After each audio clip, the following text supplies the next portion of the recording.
La perashá de esta semana es la perashá de Vayeshev, donde Jacob por fin se asienta en la tierra de sus padres.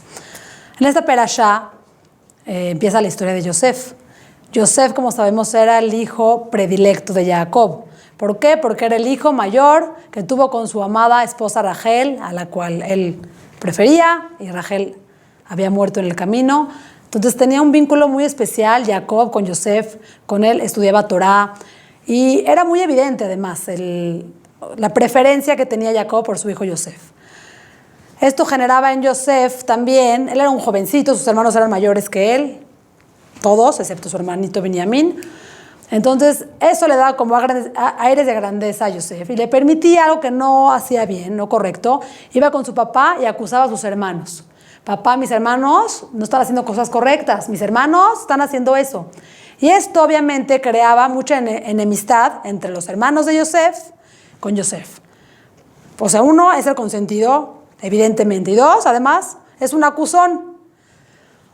Para acabar de empeorar esta situación, Jacob le hace una túnica especial a su hijo Yosef. A todos les da una túnica, pero a Yosef se la hace especial, diferente a la de todos. Hemos platicado, hemos dicho que nosotros no somos quienes para criticar a nuestros patriarcas, porque ellos eran personas de otro nivel. Si nosotros somos personas, ellos eran ángeles. Pero sabemos también que todo lo que la Torah nos propone, todo lo que la Torah nos cuenta, es para que aprendamos de los errores y no caigamos en eso. Aquí claramente un error de Jacob de hacer una diferencia tan marcada entre Yosef y los demás hermanos.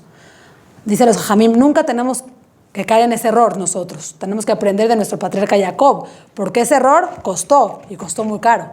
Entonces, no decirle a los hermanos, no comparar. Si tú fueras como tu hermano, tendrías otra vida. Si te sacara las calificaciones que tu hermana me enseñe en su boleta de calificaciones, serías mucho más exitoso. Si fueras como tu hermano, esas comparaciones no traen nada bueno.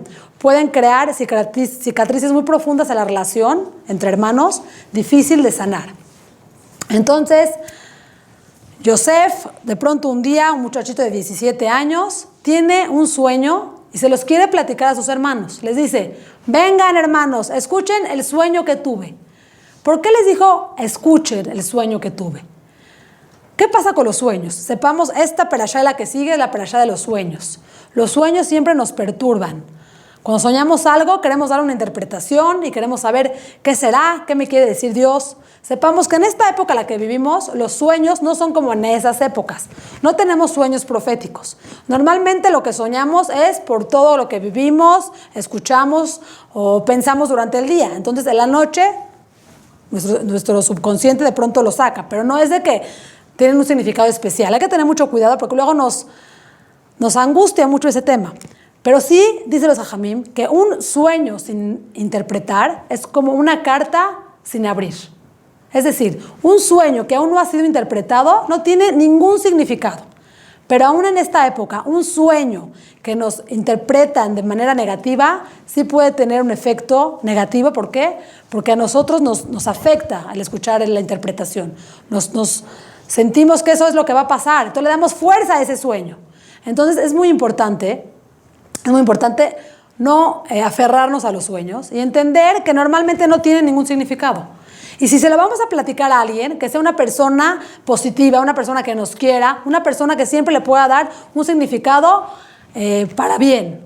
Las abuelitas, típico, ¿no? Que le cuentas un sueño a tu abuelita y siempre las abuelitas te lo interpretan para bien. ¡Wow! Ese sueño significa mucha abundancia, ese sueño significa cosas muy buenas van a venir a tu vida. Entonces tengamos mucho cuidado, porque si el sueño se lo contamos a una persona que no nos quiere, o es una persona negativa, o es una persona que podemos llegar a creer que nos va a interpretar para mal, mejor no contarlo, porque es como una carta que aún no ha sido abierta. Entonces, ¿qué soñó Yosef? Y se lo contó a los hermanos. Primero, tuvo dos sueños. El primer sueño, él soñó que estaban en el campo y que habían unos montículos de trigo, unos montículos como unas gavetas otra vez. Yosef tuvo dos sueños y se los platicó a sus hermanos. El primer sueño es que estaban en el campo, él y sus hermanos, y cada uno tenía su montículo de espigas, sus espigas. Entonces, llegaba la espiga el montículo de espigas de Yosef y las otras montículos de espigas que representaban a sus hermanos, todas se arrodillaban, se hacían reverencia al montículo de espigas de Yosef. Cuando les platicó este sueño, obviamente no les cayó en gracia para nada. Yosef, ¿qué quieres decirnos con eso? ¿Que nosotros vamos a arrodillarnos a ti? ¿Que tú vas a gobernar sobre nosotros? Deja de decir tonterías, Yosef. Les molestó el sueño. No nada más eso, Yosef tiene otro sueño y se los vuelve a contar. Vengan a escuchar el sueño que tuve, dice Yosef. Soñé que la luna, el sol y 11 estrellas se arrodillaban a mí. En ese momento estaba presente Jacob y lo amonestó. Le dijo, Yosef, ¿qué quieres decir con ese sueño? Pero muy dentro de él, Jacob sabía que ese sueño tenía un significado más profundo. No nada más era un sueño. Aquí obviamente, si ya había un sentimiento de enemistad entre ellos y si Yosef les caía mal a sus hermanos por su actitud, con este sueño vino a terminar la relación del todo. Hay que aprender en la vida a no platicar todo, a no externar todo. No todo lo que vivimos, no todo lo que tenemos, no todo lo que experimentamos, no todas las alegrías que nos llegan las tenemos que hacer públicas. Hoy vivimos en una generación que todo es externo, que todo el mundo se entere que me voy a casar con el hombre más guapo y más millonario, y que todo el mundo se entere que voy a tener hijo y va a ser hombre, y lo hago público, y que todo el mundo se entere que fui de viaje a este lugar y que me la pasé increíble, porque además subo las mejores fotos a Facebook. Esto, tú no sabes lo que estás generando en el otro. Tú estás muy emocionada y muy contenta con lo que estás viviendo, y qué bonito, pero la Torah nos enseña a ser discretos, no a vociferar todo lo que vivimos y todo lo que somos, porque tú no sabes ese comentario, esa foto que estás subiendo, lo que puede causar en el otro. Porque a lo mejor es una persona que tiene tiempo buscando embarazar y no ha podido embarazar. Porque a lo mejor es una muchacha que aún no ha encontrado a su pareja y sufre por eso. Porque a lo mejor es una familia que tiene mucho tiempo sin salir de viaje y no ha podido salir de viaje. Hay que ser muy cuidadosos. Aquí Yosef era un muchachito de 17 años. A veces nuestros hijos, jóvenes, muchachitos, jovencitos, no saben eso, pero hay que hacérselos conscientes, decirles qué bueno todo lo que tienes, pero no es necesario hacerlo público. Si estás contenta con lo que tienes, si estás feliz, llénate a ti mismo.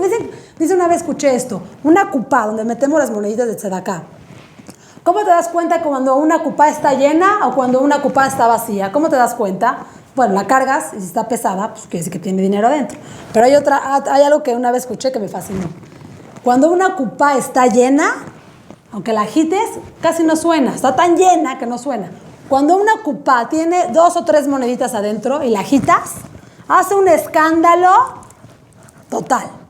Esto nos enseña. Cuando una persona se siente lleno con lo que tiene, satisfecho, no tiene que estar vociferando por todo el mundo sus alegrías y sus bendiciones y todo lo que tiene, porque quiere decir que lo que te llena es el comentario del otro, los likes del otro. Si en cambio estás contento, estás satisfecho, estás bien, es bonito compartirlo, pero hay que saber en qué momento y en qué lugar, porque más que alegrar a los demás, puedes dañarlos mucho emocionalmente. Jacob le dice un día a su hijo Yosef, Yosef, ve a ver a tus hermanos, fueron a pastar a la tierra de Shechem, ve a revisar que todo esté en orden, ve, o sea, lo mandó a ver a sus hermanos. En el camino, Yosef está buscando a sus hermanos, una persona le dice, no, ya no están aquí, ya se fueron para allá, se movieron del lugar. Yosef llega donde están sus hermanos y sus hermanos empiezan a hablar, dicen, ay, ahí viene Yosef, el soñador, ahí viene el hombre de los sueños, vamos a ver si sus sueños se hacen realidad. Y empiezan entre ellos a conspirar para matarlo, para deshacerse de él. No les caía bien, no querían a Yosef en su vida, les causaba un conflicto tener a Yosef en su vida. Entonces empiezan a decir, ahora que venga hay que matarlo, Y Reubén, el hermano mayor, dice, un momento, no lo vamos a matar. ¿Por qué matarlo? ¿Por qué ensuciar nuestras manos de sangre? Vamos a dejarlo a su suerte. Ahí hay un pozo. Vamos a echarlo a ese pozo y a ver qué sucede. La intención de Reubén en verdad era, como hermano mayor, responsable, su intención en verdad era que cuando los hermanos se fueran iba a sacar a Yosef y lo iba a salvar. Sin embargo, la historia fue diferente.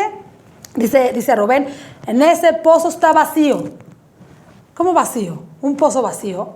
Dice Rashi, estaba vacío de agua. No tenía agua ese pozo, pero estaba lleno de alacranes y serpientes. Esto nos enseña que cualquier espacio que está vacío lo ocupa algo más. Nuestra cabeza, nuestro corazón, nunca está vacío.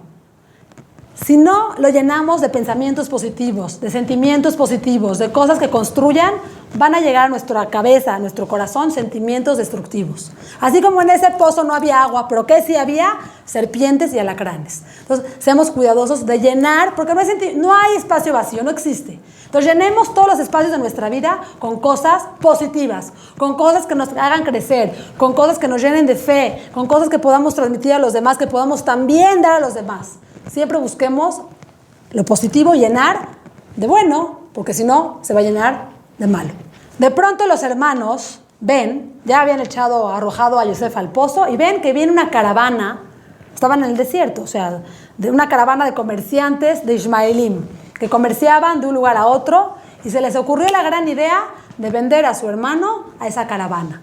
Dijeron, vamos a vender a Yosef, que sea esclavo, vamos a deshacernos de él. Ok, no lo vamos a matar, pero que se desaparezca de la escena de nuestra vida. Y así fue. Lo vendieron a la caravana de Ismaelim.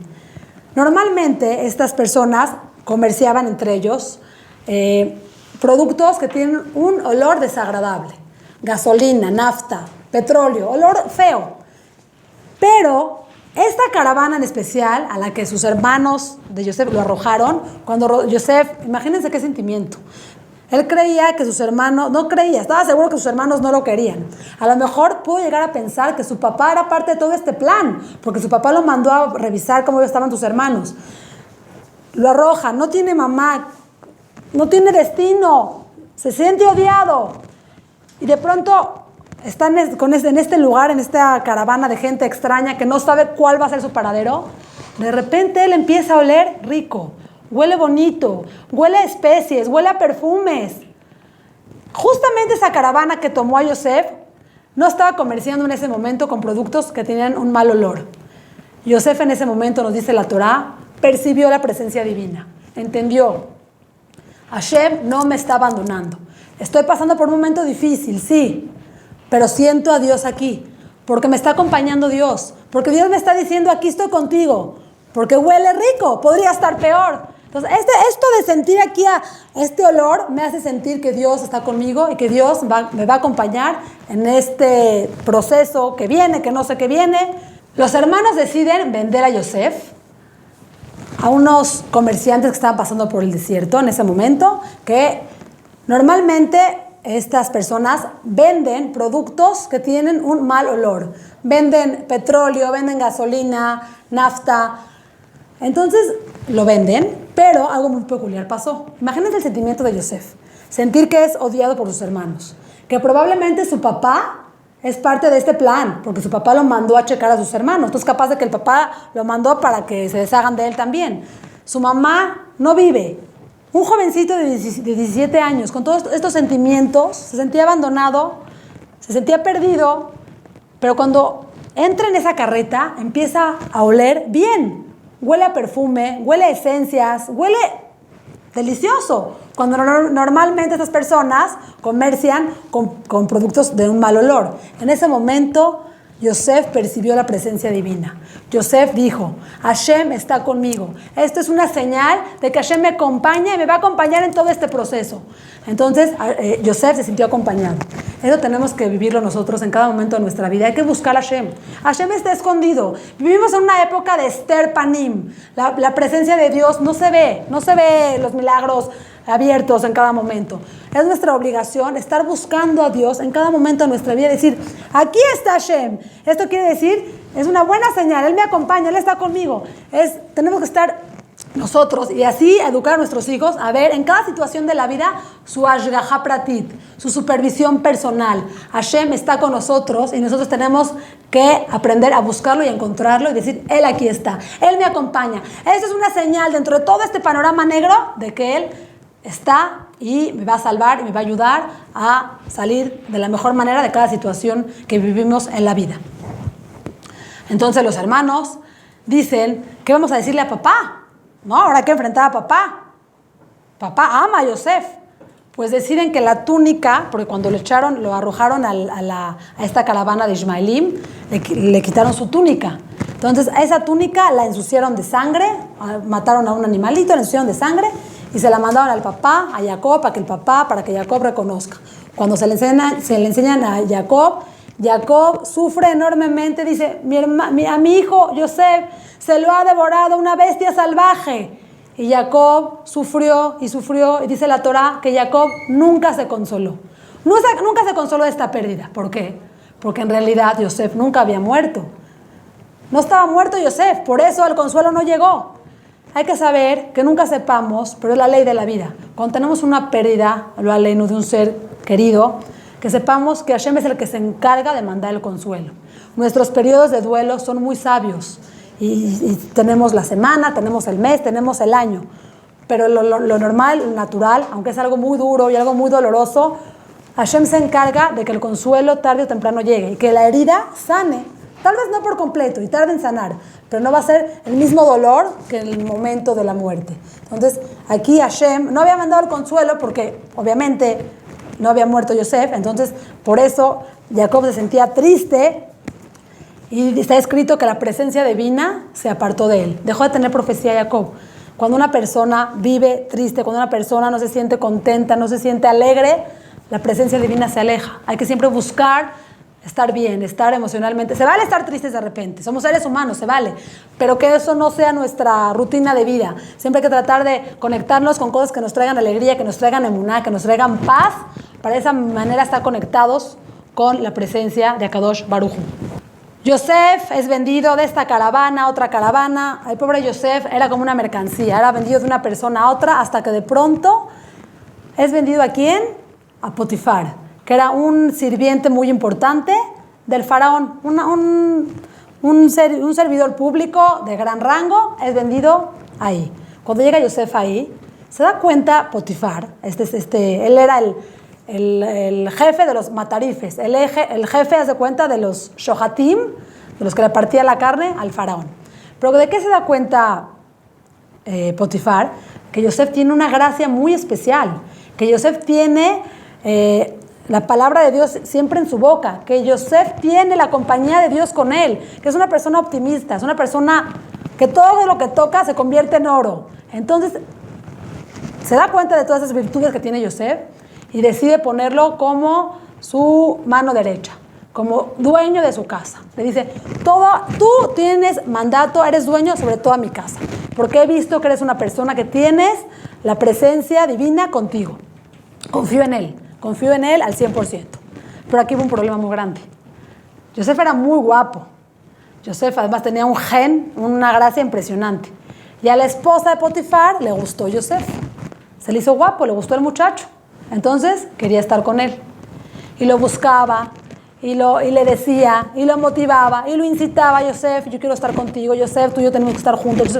Y Yosef era la esposa de su patrón, y Yosef tenía sus principios bien puestos y bien claros.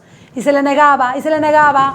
Dicen que esta mujer se cambiaba de ropa 2 o 3 veces al día para que Yosef volteara a verla, pero Yosef cuidaba su vista. Yosef sabía que no era una mujer para él, era una mujer prohibida para él, y él cuidaba su vista. Por eso tuvo mucha gracia Yosef, por eso de verdad Yosef fue una persona exitosa, porque él supo cuidar y entender qué le correspondía y qué no. Un día, cuando toda la gente del palacio salió a hacer tuvieron un evento, algo religioso, Yosef, como no era de esa religión, se quedó en la casa, y la esposa de Potifar, esta mujer, se hizo la que se sentía mal y también se quedó en casa. Entonces ella aprovechó el momento. Dijo, ahora voy a conquistar a Yosef. Ahora voy a cumplir mi deseo. Llegó con Yosef y le dijo, Yosef, quiero que estés conmigo. Y los jajamim dicen que Yosef estuvo en un momento de un nisayón, una prueba terrible. Porque es difícil. Un jovencito, hombre, ya estaba a punto de caer en la verá, en el pecado, cuando de pronto se imaginó a su papá. Vio la cara de su papá y entendió que esto no era para él. Se quitó su prenda y la arrojó a las manos de esta mujer y salió corriendo. Imagínense cómo quedó esta mujer, desesperada, frustrada. empezó a gritar, este hombre Yosef quería abusar de mí. Cuando llegó su esposo dijo, ¿qué pasa? Tu esclavo hebreo quiso abusar de mí. Pero bueno, ¿qué aprendemos antes, un minuto antes? ¿Qué pasó? ¿Qué quiere decir que Yosef vio la cara de su papá? Yosef entendió que eso no era para él. Dijo, si yo hago este acto, ¿qué va a pensar mi papá de mí? ¿Mi papá Jacob o mi papá Dios? ¿Qué? ¿Estoy en lo correcto? ¿Lo debo de hacer? Él decidió que no. Ese es el mejor jinuj, la mejor educación que podemos darle a nuestros hijos. Que nuestros hijos vivan de acuerdo a nuestros valores, de acuerdo a nuestras reglas, de acuerdo a lo que nosotros siempre les transmitimos, aun cuando no estamos. Aun cuando no estamos. Aquí Yosef ya estaba, su papá ni sabía que él vivía. Él podía hacer lo que él quería, pero él entendió que no era para su nivel. Tuvo irat shamayim, tuvo temor al cielo. Dijo, aunque nadie me conozca aquí y nadie me vea aquí, y si peco, no pasa nada. ¡Claro que pasa! Porque Hashem me ve, porque Hashem está en todas partes. Eso es lo que se llama tener irat shamayim, temor al cielo. En ese momento, como sabemos, Yosef renunció, se fue corriendo, y la esposa hizo todo un show, lo que terminó haciendo que a Yosef lo metan a la cárcel, porque aparentemente abusó o quiso abusar de la esposa del patrón, y a Yosef lo metieron a la cárcel. Que sepamos, en la cárcel también la Torá habla de Yosef como un ish matzliach, como un hombre exitoso, porque aún en la cárcel, en una situación en la que él no tuvo la culpa, que estuvo ahí de manera equivocada, él, o sea, por hacer bien, aparentemente terminó mal, en la cárcel, en el peor lugar, en el calabozo, con la peor gente. Siempre Yosef tenía una actitud positiva, estaba contento, estaba sonriente, sentía la presencia divina, sabía que si estaba ahí no era una casualidad, era porque Hashem lo había llevado hasta ahí por algo importante, porque algo tenía que suceder o porque era la voluntad de Hashem. Entonces él estaba contento, él tenía emuná. Yosef vivía con una emuná envidiable, y todo esto lo hizo ser una persona que dice la Torá. Yosef era un ish matzliach, Yosef atzadik. Él pudo tener la oportunidad de escaparse cuando no era momento de hacer lo que no era debido, y se ganó el título eterno de Yosef atzadik. Son pequeños momentos en la vida en los que podemos obtener un título ante los ojos de Hashem maravilloso. Son pruebas que tenemos que tener la fuerza, la fortaleza de decir, esto no es para mí. Entonces Yosef en la cárcel fue querido también ante los ojos del dueño de la cárcel, del policía. Le dio las llaves de la cárcel y le dijo, Yosef, tú aquí eres dueño de la cárcel. A Yosef se le abrían todas las puertas de la vida por esa actitud que tenía positiva y por esa cercanía que sentía con Hashem, y porque siempre sintió que Hashem lo acompañaba y lo guiaba. De eso aprendemos de Yosef. Vamos a seguir la semana que entra con esta maravillosa historia que nos da muchos aprendizajes para nuestra vida. Gracias.